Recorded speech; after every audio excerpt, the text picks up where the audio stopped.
wahai guru-guru, menghadap kepada Rasulullah. Semua pintu tertutup kecuali pintu Rasulullah, membaca sholawat.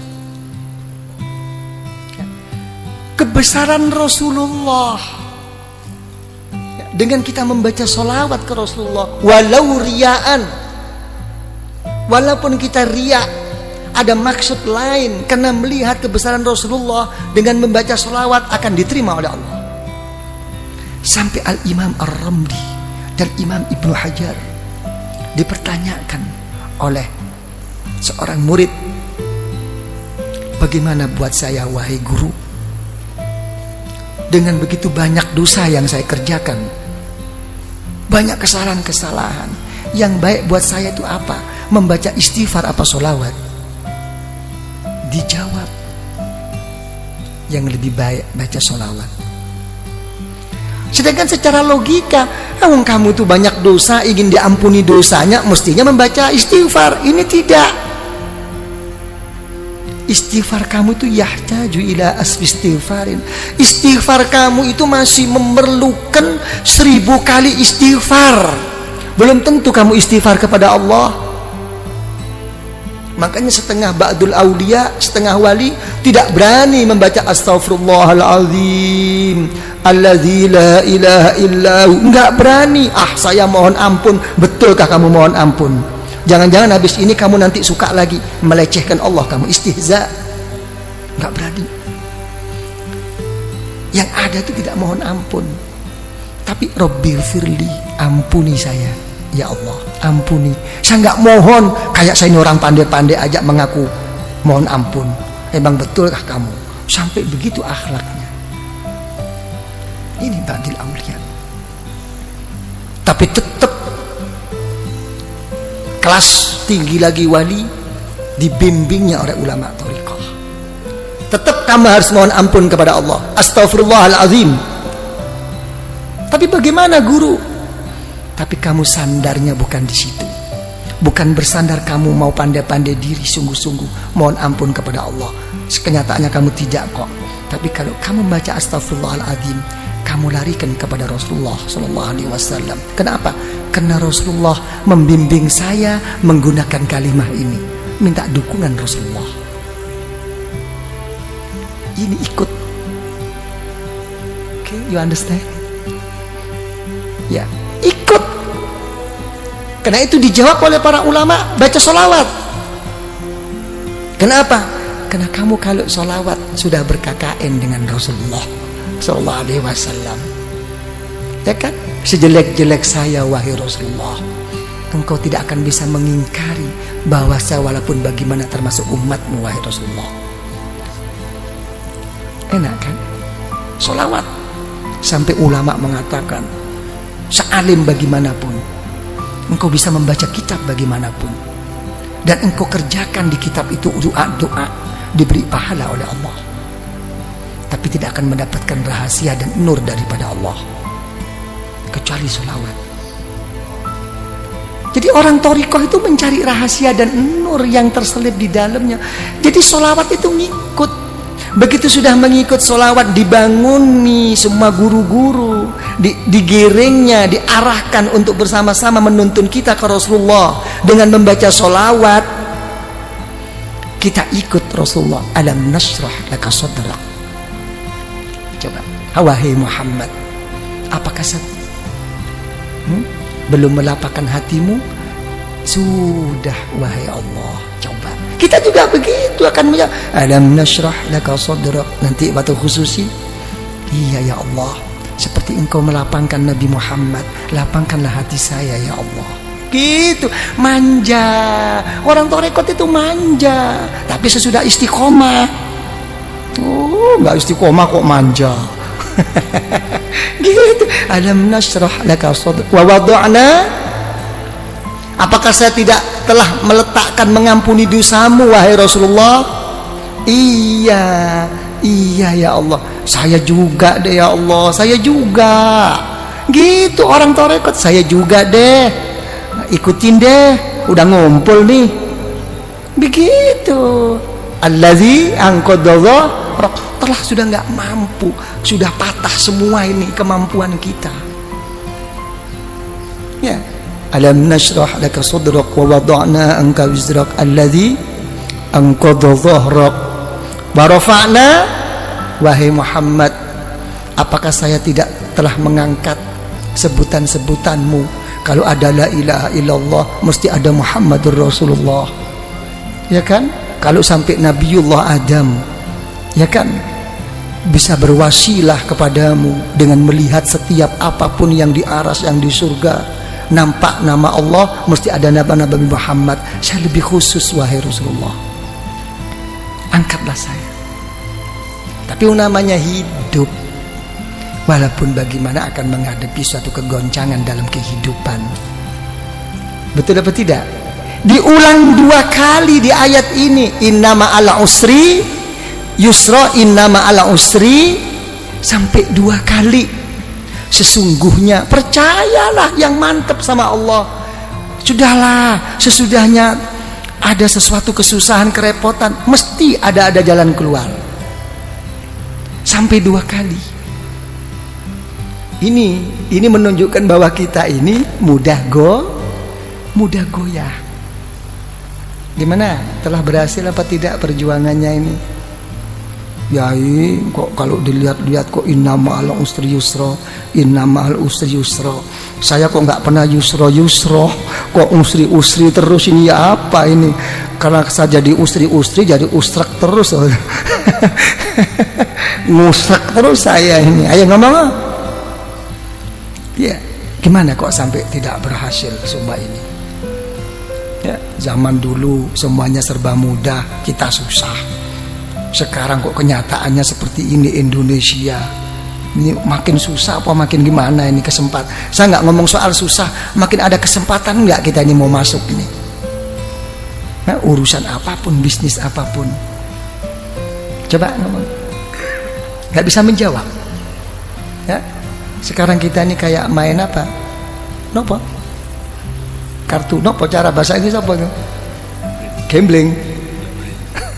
Iya. Iya. Kita kayak main sekarang, kita menghadapi kayak orang main apa? Spekulasi terus. Betul-betul kembali kepada takdir Allah sekarang kita, nasib-nasiban. Iya. Jadi menteri sedikit sudah seneng, jatuh lagi.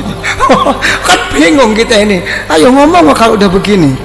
Nih Pak Sofyan jadi menteri tapi besok turun, bingung. Wis karuan becak bae. Iya, bisa dikasih tahu.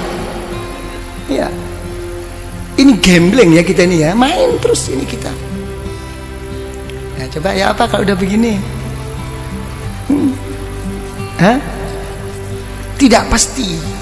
Keadaan kita ini masih begini terus Pak Arifin ya. Nah, tidak mau kemana arah kita ini? Ya kan ya? Coba mau kemana nih?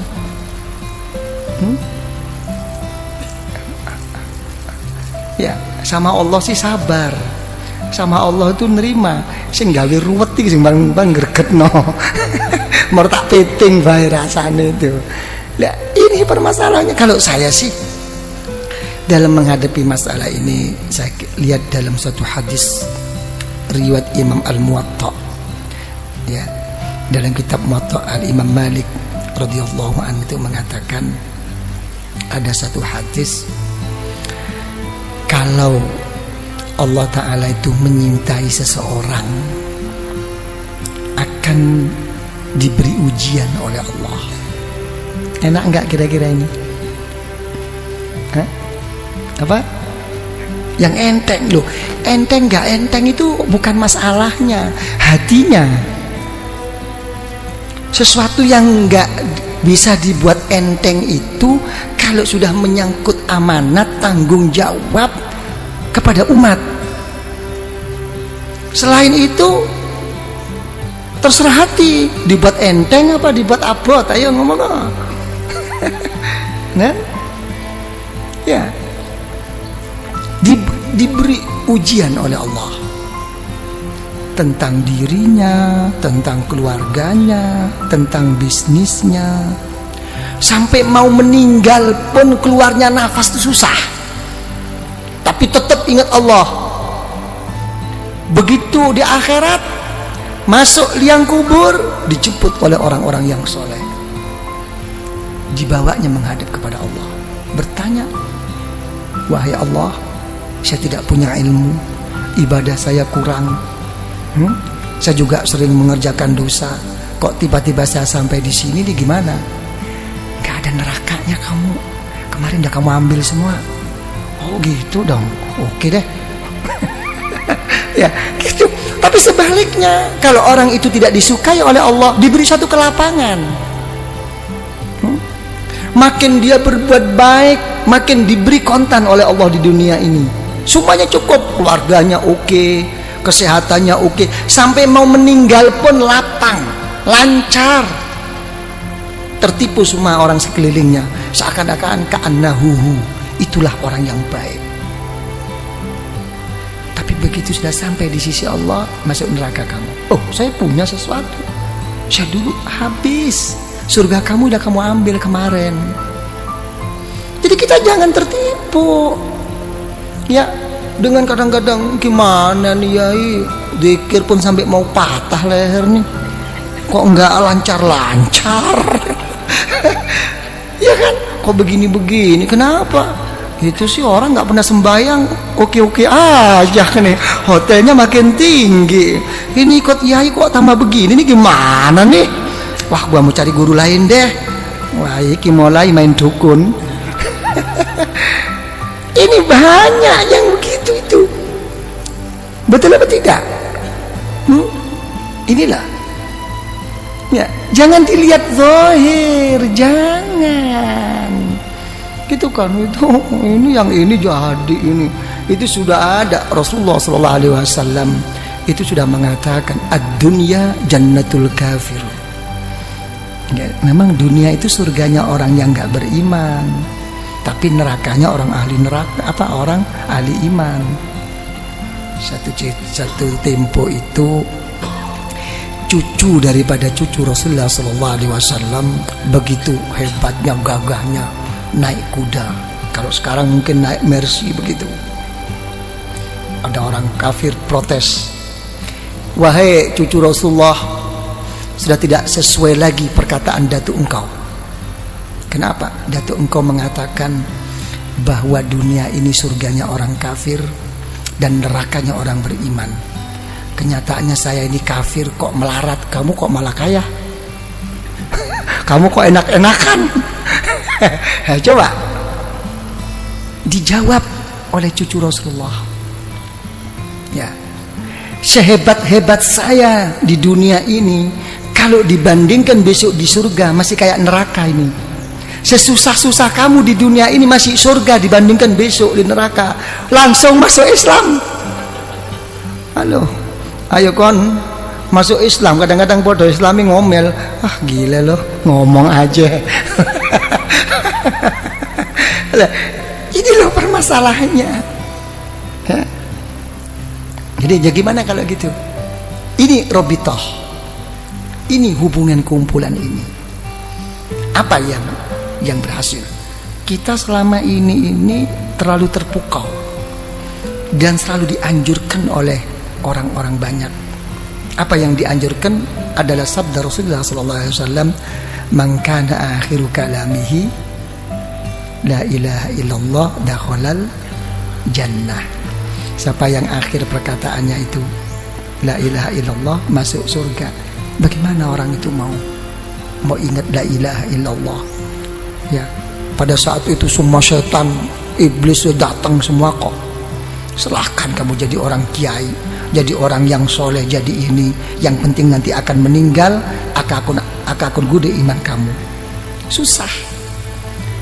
Ini sebetulnya ini hanya cuma anjuran agar bagaimana zikir itu menjadikan tabiah, menjadikan otomatis, bukan hanya sekadar cuman dibaca pada saat perlu aja. Dengan keotomatisannya itu insya Allah ya, menghadapi segala kesusahan mau meninggal ini akan diingati oleh Allah, dakhalal jannah. Kalau dia menyebut la ilaha illallah, itu anjuran. Tapi praktek Rasulullah tidak begini kok. Praktek praktek Rasulullah akan meninggal itu justru beliau tidak mengatakan la ilaha illallah, malah beliau berdoa, Allahumma ar-rafiqul, ya Allah, pertemukan saya ya Allah, kumpulkan saya ya Allah dengan kawan-kawan saya yang mulia ini. Coba, ini Rasulullah. Nangis Sayyidatuna Aisyah radhiyallahu anha, idzan la yakhtarna. Karena Rasulullah sudah menyebut-nyebut orang-orang yang saleh, menyebut orang-orang yang tinggi di sisi Allah. Sudah jelas Rasulullah tidak akan memilih kita. Akan kembali Rasulullah kepada Allah. Ini ternampak, semua kawan Rasulullah itu ternampak orang-orang yang soleh ini. Ada satu kerinduan bertemu mereka-mereka. Ini maksudnya Robito itu di sini. Makanya ada istilah, dalam istilah ulama Thariqah itu apa? Ar-rafiq qablat thariq. Ya, mencari kawan itu sebelum melangkah berjalan ke arah mana. Cari kawan, apalagi ke Allah. Yang benar cari kawan ini, yang bisa mendampingi suka dan duka. Itu doa Rasulullah.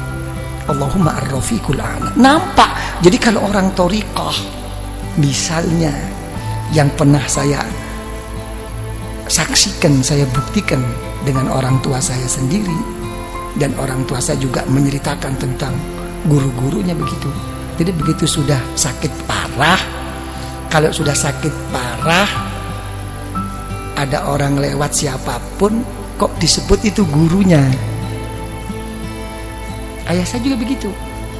Sopori melebu wau. Anu buya tutu Mbah Romli kok. Gurunya yang disebut. Sudah melebar. Mbah Romli kok. Bukan ya, itu bukan Mbah Romli. Mbah Romli kok. Enggak berarti. Ruhaninya sudah ketemu itu. Di alam sadar. Ruh antara mau berangkat enggak berangkat ini ketemuan.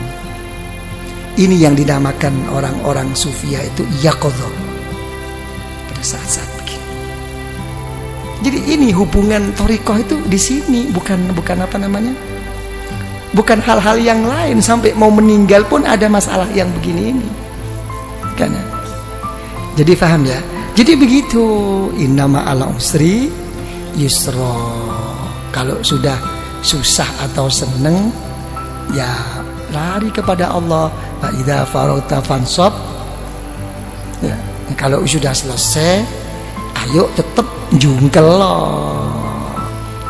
Ya kita dengan sungguh-sungguh gitu loh. Kalau dalam kekosongan isi dengan kesungguhan kepada Allah.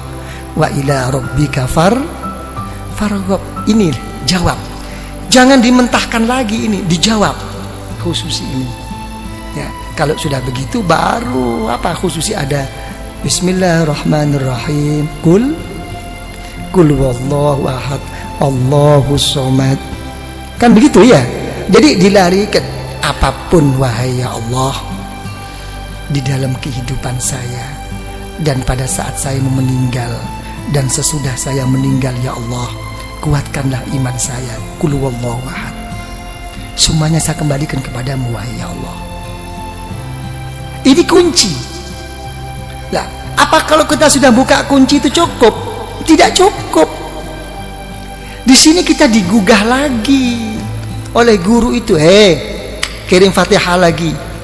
Dibangunkan lagi guru-guru ini untuk menghadap bersama-sama kepada Allah. Al-Fatihah.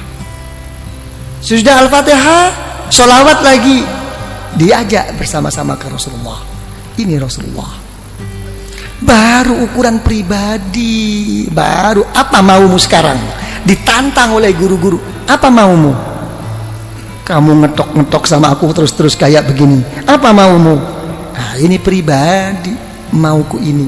Karena kita sudah dituntun oleh guru, sudah melalui wasilah Robito oleh guru, dibawa oleh guru rohani kita, didudukkan di depan Allah. Ini hawa. Ini Allah. Ini di depanmu. Perlu apa kamu sekarang? Didampingi oleh gurunya di belakangnya. Ini disepuhkan. Ditonton sampai di hadapan Allah. Apa kenyataannya dikhususi? Menyebut nama Allah, kepentingan pribadinya. Allahumma ya qadiyal hajat. Ginilah, Allahumma ya qadiyal hajat, Allahumma ya qadiyal hajat. Ya Allah, ya, yang memberi, yang memutus, yang menyampaikan segala kehajatan kita, ya Allah. Allahumma ya qadiyal hajat, Allahumma ya qadiyal hajat. Ya, kita. Nah, habis begitu hajat-hajat terlalu luas, keadaan genting ini, ya Allah, hal-hal yang ini yang terlalu pokok, ya Allah. Saya banyak hutang, saya banyak kredit. Ya sudahlah kalau gitu. Allahumma ya kafiyal muhimmat. Kurang apa? Cuma jawabannya satu, kurang sungguh-sungguh. Komplit kok dikhususi itu. Nah kalau sudah kamu semua ya qadiyal hajat, apa kepentinganmu sudah cukup? Tidak, kamu sebagai orang beriman. Terus gimana ya Allah? Dipanggil lagi Allah. Allahumma ya rafi'at, tinggikan darjah saya ya Allah, tinggikan, jangan kau biarkan seperti ini. Ya kan? Di samping engkau terima ya Allah, tuakanlah saya di lingkungan saya ini ya Allah. Gitu. Allahumma ya rafi'at darajat, Allahumma ya rafi'at darajat. Ya, habis gitu cukup? Tidak cukup. Kalau sudah rafi'at darajat, kamu sudah tinggi di sisi Allah, sudah betul-betul telah tercapai kedudukanmu di sisi Allah, apalagi di dunia ini, tidak cukup. Tetap innama ala usri yusra, tetap ada satu rintangan. Apa terusnya doa? Allahumma ya dafi'al, ya Allah yang menolak segala musibah. Banyak rintangan ini ya Allah, ini ya Allah. Begitu.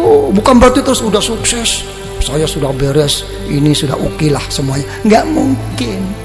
Malah lucu, makin sukses malah lucu, makin didekatkan musibah bala daripada Allah. Apa contohnya bala musibah yang didekatkan oleh Allah?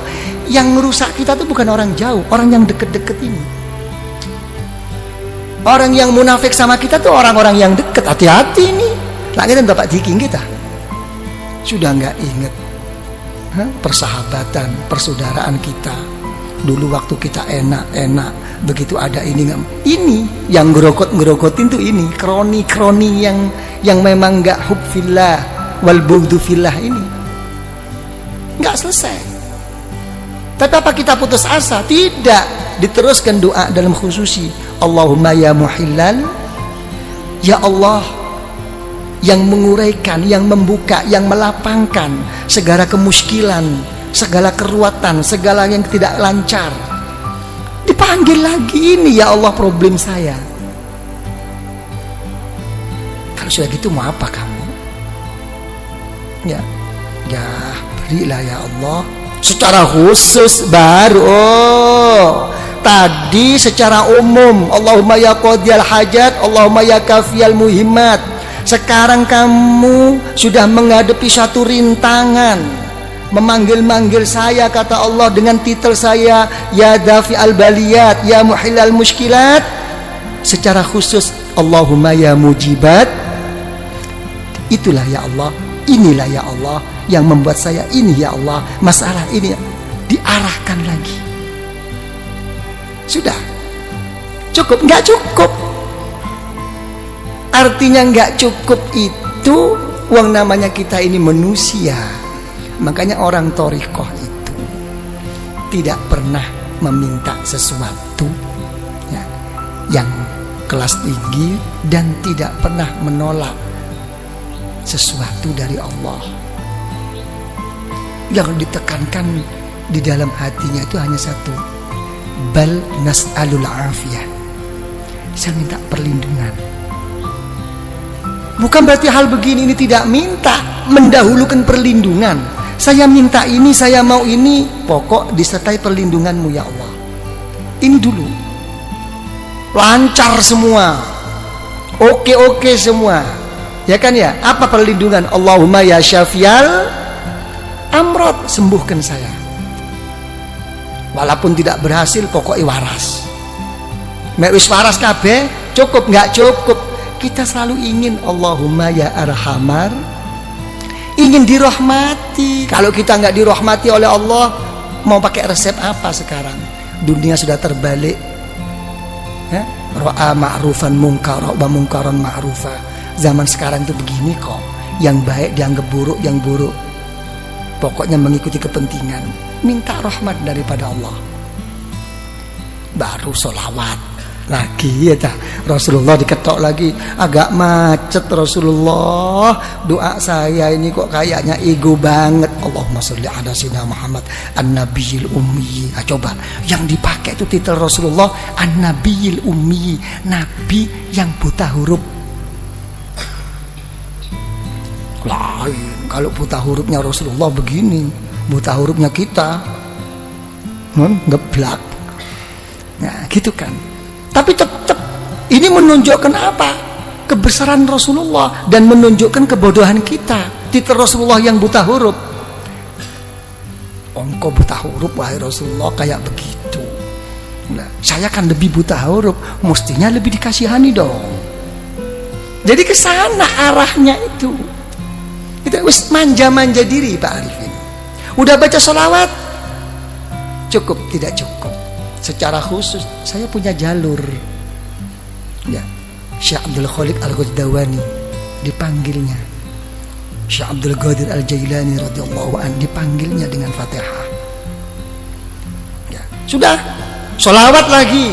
Jadi Rasulullah itu kan untung sudah jadi roh. Nggak jadi roh kan capek dibangunin terus ya. Allahumma sholli ala sayyidina Muhammad nabiyil ummi wa ala alihi wa sahbihi wasallam. Sholawat lagi.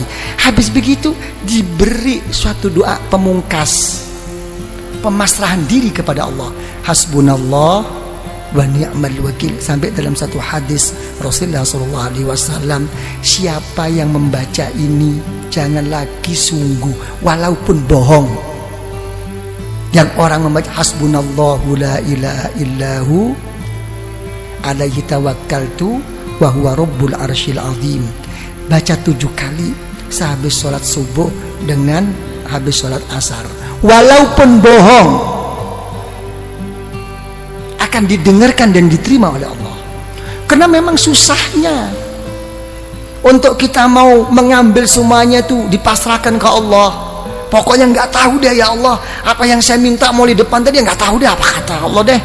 Bilang gitu, engkau ini betul apa enggak nih? Bilang gitu, ya sebab inilah ya Allah. Kayak orang geblak gitu, ya wis. Dia apa-apa no ya anak dewe. Ya kan ya. Sama dengan orang-orang tua tuh gitu. Dia apa-apa no anak dewe. Hasbunallah. La ilaha illahu alaihi tawakkaltu wa huwa rabbul arsyil azim. Pemungkas. Berangkat lagi, Allahumma sholli ala, sholawat lagi, dibanguni lagi Rasulullah, Fatihah lagi kepada Kanjeng Syekh, kepada Al-Imam Ar-Rabbani, sholawat lagi, penutup. Apa yang terjadi? Wis notok kula ya Allah. Apa sing kon ngakoni notok?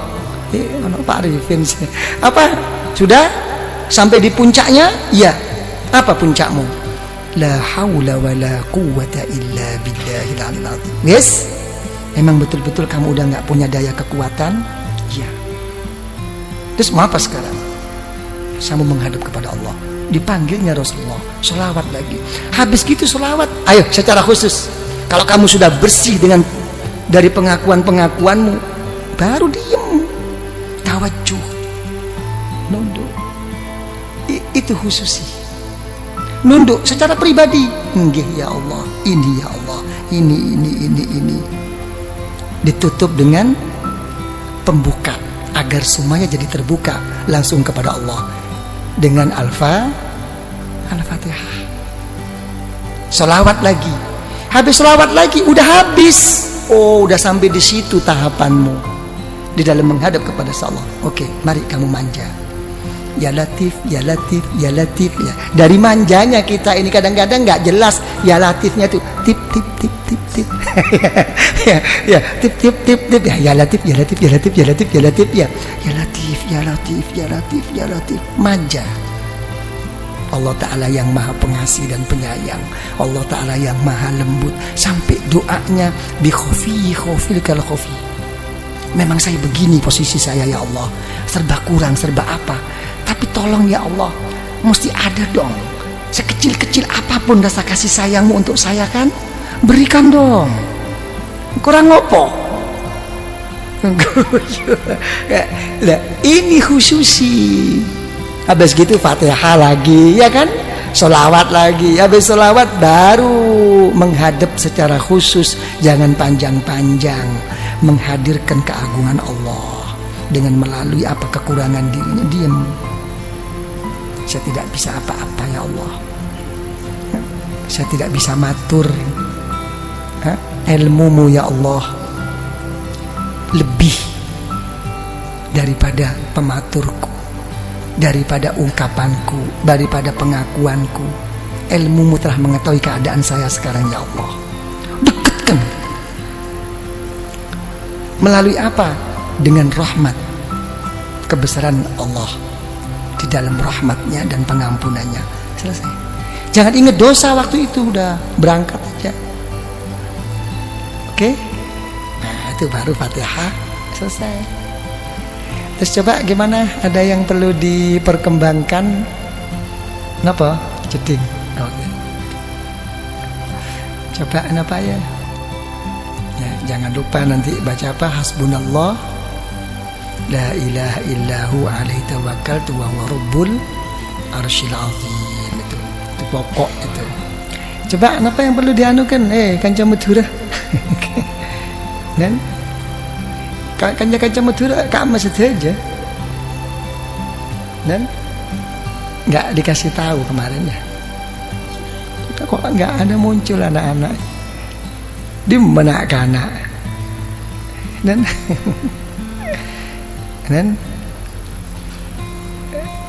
Pak Diki Tuturi Handayani,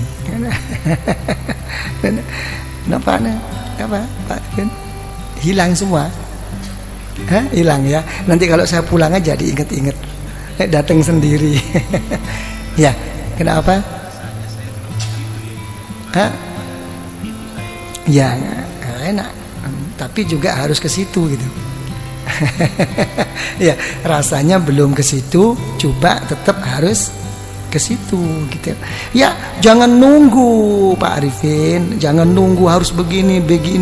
Kalau kata orang sufi itu, siru ilallah urjan wa makasira wala tantazir sihah wal farah fa inna intidharahuma bitalah.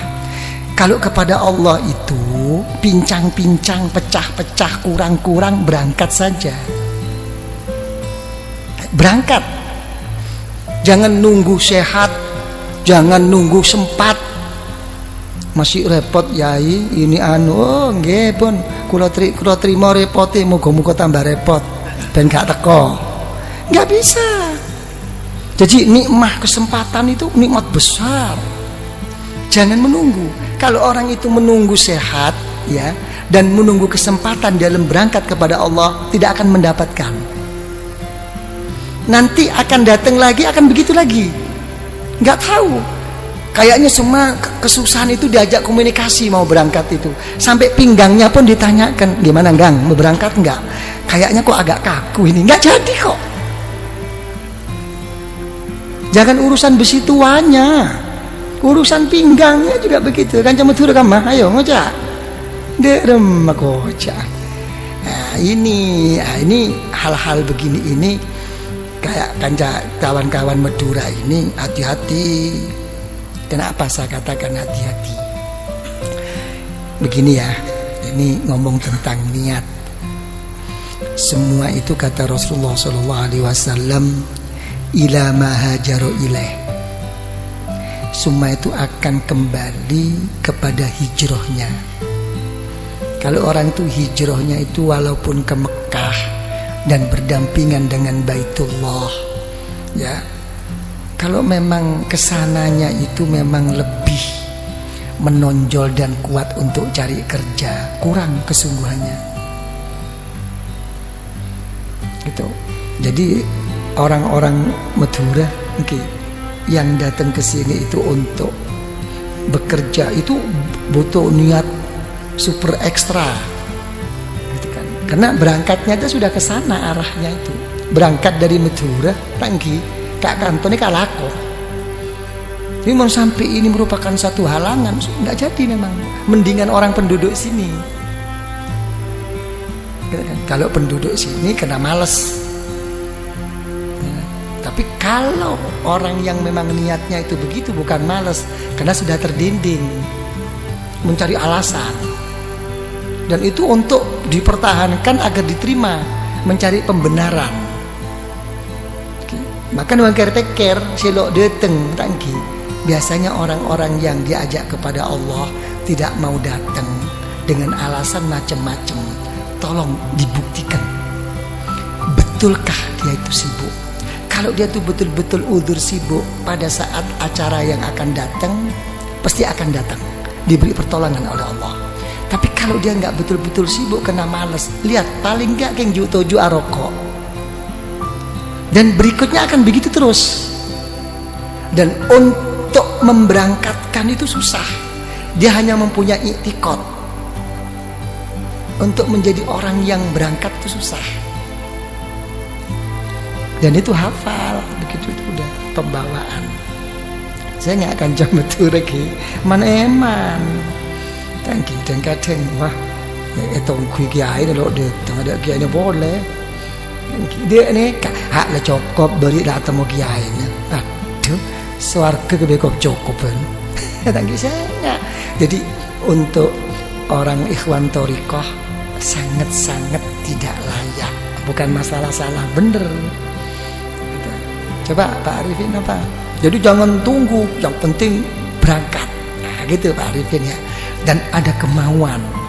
Lebih-lebih kemauan itu dengan dasar merasa dirinya berkurang, tidak punya apa-apa, tambah begini. Itu nilai yang pokok. Sembahyang malam karena sudah menjadi rutinitas, ya biasa. Sembahyang malam karena tidak menjadi biasa, tapi memerangi hawa nafsu, lain nilai. Ini yang lebih mahal. Karena ini dengan perasaan pengakuan di dalam hatinya untuk memerangi hawa nafsu, lain. Nilai di sisi Allah itu lain. Dan ini kalau sampai kuat terus begini. Makanya isyarah Rasulullah SAW, lau tadumuna ala ma kuntum indi, lau tadumuna. Kita diajak harus terus menerus. Jadi gitu. Tapi sudah rutin saya yai, walaupun rutin tetap diajak komunikasi. Oke, terus berhenti Pak Wito. Sudah capek ini. Ya sudah nggak ada lagi. Udah ya gitu aja lah.